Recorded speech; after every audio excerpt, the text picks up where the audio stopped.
Well, Paul Little Ray, thank you very much for joining us today. We're here to talk, as we have over the past few months, with so many local businesses about the trying times that unfortunately they've had to handle over the last 12 months. Before we get into the difficult times, let's talk about the elephant in the room, even though this is probably the only animal this room doesn't have. Yeah. Talk to us a little bit about your sanctuary and how the business operates. Yeah, so we are Litte Ray's Nature Center. We've operated as a zoo and rescue center for years.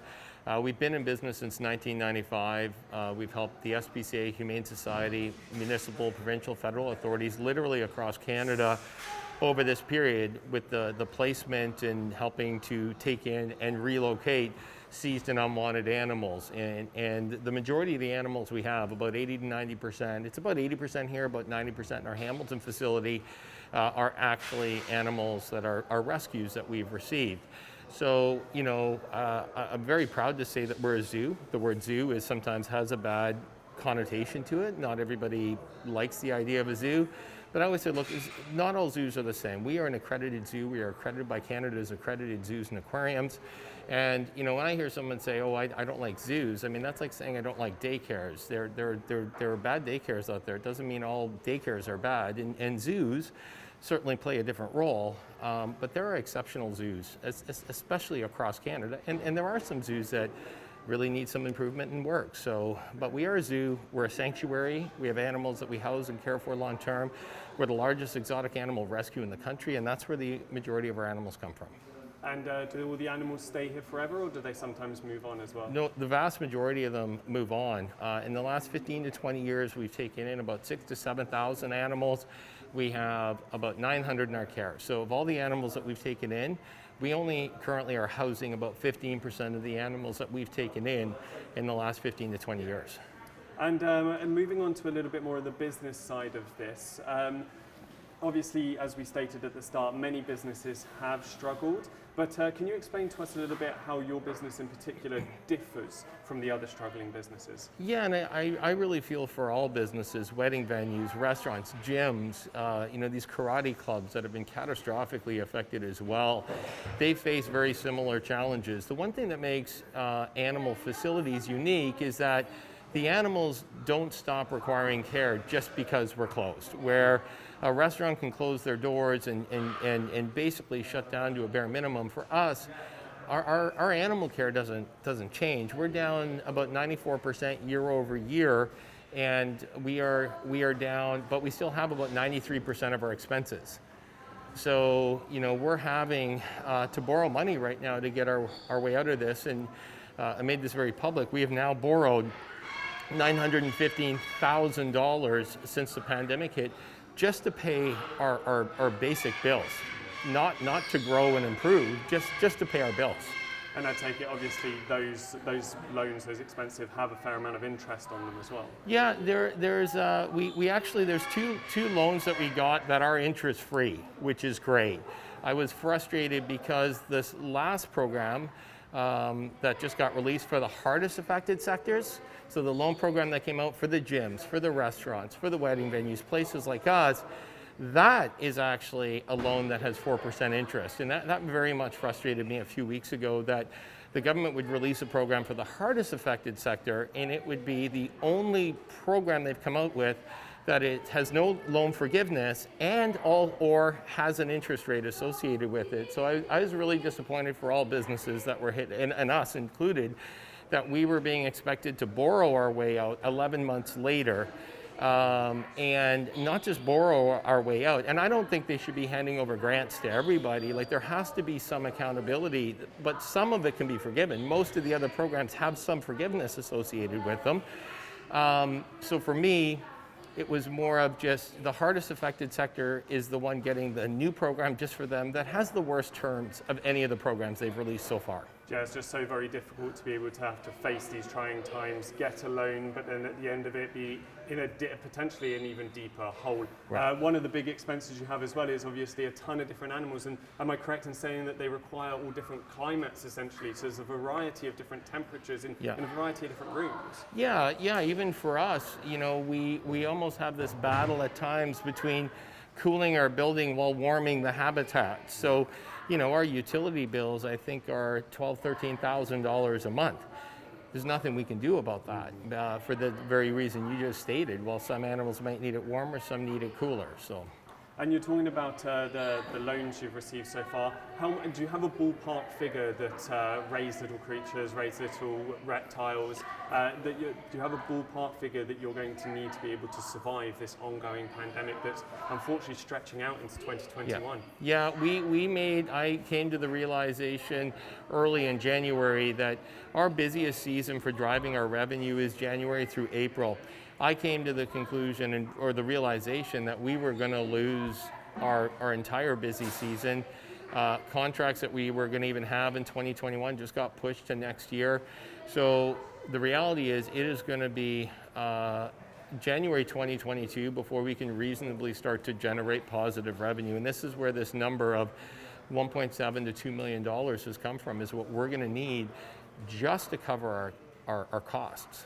And speaking of that number, there has been some aid. You received some federal aid last year, and there was announced in the last couple of weeks that there was another grant given to you by the federal government. So how far will that get you, and how much more would you need? Yeah, and I'm glad you asked that question, Thomas, because Francis Drouin, our MP, has been great with us. But even when his announcement went out that we got more funding from the Regional Relief and Recovery Fund, it makes that sound like a grant. We haven't got a grant yet for anything. But we did get something that's called the FedDev Ontario Regional Relief and Recovery Fund, which is a loan. But it's even frustrating when I see this go out, that the government is sending out press releases making it sound like we're getting grants, and we're not. We have to pay back 100% of that money. It is an interest-free loan. There's no payments until 2023. It's a great loan. I just don't know why they're releasing it, making it sound like it's a grant. And I have people congratulating me that we got a grant, and we didn't. We got another loan, and that's where we've now borrowed $915,000 that has to be paid back. So this latest grant, this latest loan, as it turns out, that you received a couple of weeks ago of over $300,000, is a loan. It's interest-free, but it's going to have to be repaid as well. So it's carrying on those expenses going forward. We are together today in your facility just outside of Ottawa, but it's not the only one you have. How are the other facilities faring at the moment, and how are they doing in trying to pick up provincial and federal loans from their own areas? We do have a location that's in Hamilton as well that's in the exact same situation we're in. All of these programs, like that $365,000 loan we just got, that's helping to cover the expenses here and there. So when I say we've borrowed $915,000, that's for all of our Canadian operations. We do have a location in the US that is a lot closer to breaking even, but they're open. So we're inside of a museum, it's open, it's been open there since the end of September. So we are losing money in the US as well, but a fraction compared to what we're losing here. And lately you've been pushing, and the community has been pushing to support Little Rays here, I believe through a bottle drive. Can you talk to us about how successful that's been so far? So we actually have a bottle drive, and we have a Gofundme campaign. The bottle drive ended on the 15th. It was ridiculously successful. We had over 200,000 bottles and cans come in. So we were able to generate about $20,000. We do have a Gofundme campaign going right now because we've calculated we have an $840,000 shortfall that is going to be for the rest of the year, and we're reaching our limit in terms of borrowing capacity that we can reasonably, based on our current obligations, get out of it. So we're trying to raise $840,000. Our GoFundMe is up over $200,000. The public has been unbelievable. The outpouring of support has been fabulous. So we are releasing a few new programs as well. Other ways that people can support us, some actually virtual festival stuff they can participate in. And we're doing obviously Zoom birthday parties. There's a video walkthrough going on right now in the zoo. So we're trying to pivot and do as much as we can to generate as much revenue as we can to minimize our losses. And this is very much worst case scenario, and I really regret to have to ask you to cast your mind down this avenue, but what is the doomsday scenario if you're here? What happens if you cannot reach that money? What happens to the animals? We've already had conversations with the province of Ontario, the Solicitor General's office, in Ontario. I will say the province of Ontario is working very hard for us right now. They do recognize that we have been a backstop for the province of Ontario. We're the ones they call if there's some seizure and something going on to help them. So there's a major problem when one of their main partners for helping with this stuff is saying we might not be able to care for the animals anymore. You know, our concern is I would believe 30 to 40% of the animals in our care, and I hate even, you know, saying this, and my staff always say you have to say it, you have to say it. Well, 30 to 40% of the animals in our care would be facing euthanasia. I think if the province was to step in, they would do their best, but they would realize that we really have been the last resort for many of these animals. And so, you know, and that's the part I don't like to think about very much, and that's what keeps me up at night. Yeah, and again, terribly sorry to ask, but it is one of those where, as we face down the barrel of the gun with this, we have to know what the worst case scenario is. You said there was a great outpouring of support from the community. The federal government, the provincial government, as you say, come to you with animals when there's when they seize them illegally, for example. So what are you hoping the government can do next, and what can the community do to continue helping you? Our goal right now, I think it's reasonable that with the support we're getting from just through our GoFundMe right now, I think we're going to reasonably get to 40-50% of our goal, and ultimately we're looking for the province to be able to, or the Fed, somebody to step in and help us with that extra, you know, shortfall of upwards of $400,000 to even $500,000 that we're going to have. So, you know, that is what I'm fighting for right now, and I believe if we can make it to January, we're going to be able to start to crest the hill and get to the other side of this.